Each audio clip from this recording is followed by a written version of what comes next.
Hello everyone, welcome back again. In today's video, I will be showing you how to run your first ethical hacking command. And don't worry, all you have to do is just to follow along.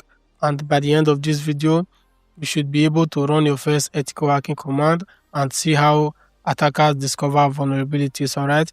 Of course, a quick disclaimer that this video was performed in a controlled lab environment.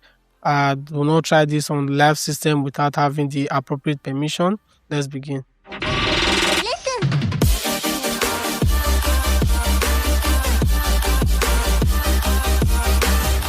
Okay, welcome to the demonstration session of the video. For the demo, I'll be using Kali Linux, which is an operating system designed for ethical hacking. Again, you must not use Kali. You can use other kernels like Ubuntu, Arch, CentOS, Parrot. It doesn't really matter. All you have to do is simply install the necessary tools that you need.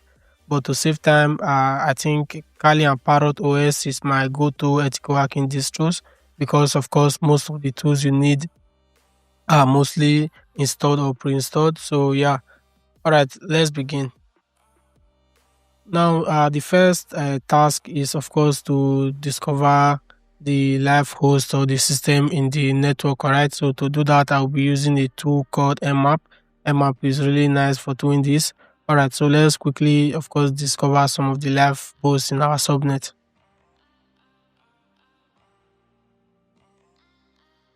I do have a subnet I want to test, so this is the address.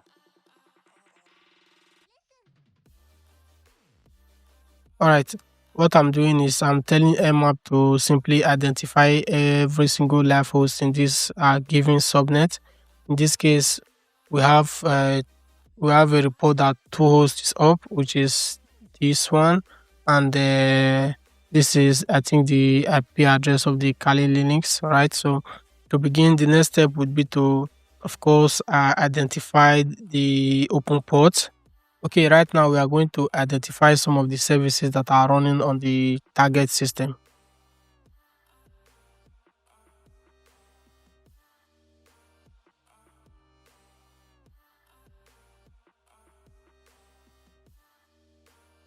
Okay, I'm going to add another command, but this will not influence the Nmap command itself. What this does is, of course, it enhances the readability. It add colors to the text. It is basically like a colorizer, which makes it a little bit more readable, right? Okay, so you don't really have to use it, but for me, I find it interesting. It enhances the readability of the command output.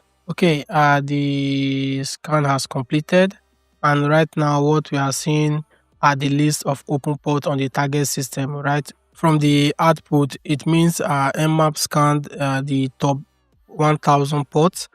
Of course, you also have the possibility to scan the entire TCP port, but in this case, from the scan result, it scanned the 1000 ports, and the 986 of them are closed, and in this case 14 ports are open, which is really interesting.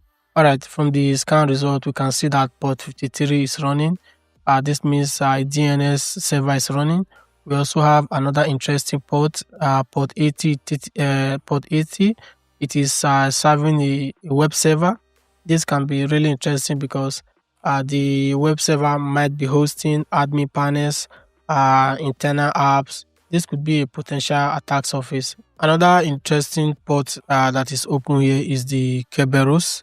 Of course, as we all know, Kerberos is one of the main authentication protocol in Windows Active Directory, which lead to attacks such as Kerberosing, ticket attack, golden or silver ticket attacks. Of course, this is really interesting. Moving forward, we also have some other interesting ports like the port 135 and 139. This is for Microsoft Windows Remote Procedure Core. We also have the port 445. This is for SMB. It is important for file sharing and authentication.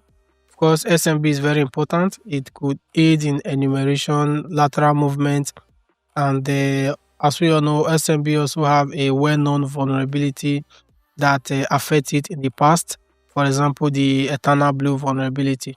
let's take a look at EDAP. As you can see, EDAP has some few ports associated with it from the scan result. EDAP is a very important protocol in Windows Active Directory because if EDAP is not properly secured, you can enumerate users, group, computers anonymously. So yes, I will be taking a look at EDAP enumeration and attack in the future video.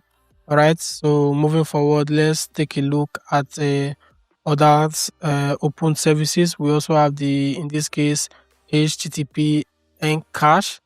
Of course, this is ROPC over HTTP, often used by the Outlook and Exchange integration. Taking a look at the port 3389, this is for remote access, particularly the remote desktop protocol, which allows for remote login. This can be extremely helpful or dangerous depending on the situation. Of course, it can be helpful to system administrator to manage the system remotely, why it could be dangerous if an attacker was able to got credential through brute forcing or other method.